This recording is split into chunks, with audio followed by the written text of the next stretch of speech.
Nagluto ako ng daoeg, guys. Hanggang umaga, hanggang gabi sa inyo lahat, guys. Ito ay ano lang, wala ka. Masarap na rin to, 2 pirasong isda. Sinahog ko.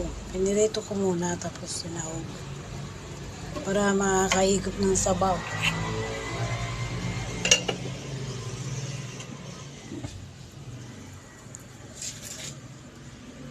Yan, ako lang mag-isa ngayon.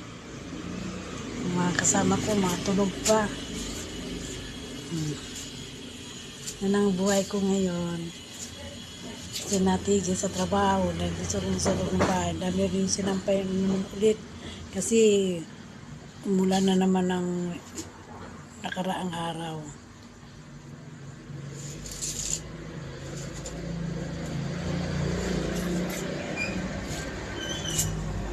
Gutom na ako. Inom kasi akong gamot, guys. Kaya kailangan kumain muna. Ano na to? Pwede na to. Tingnan natin.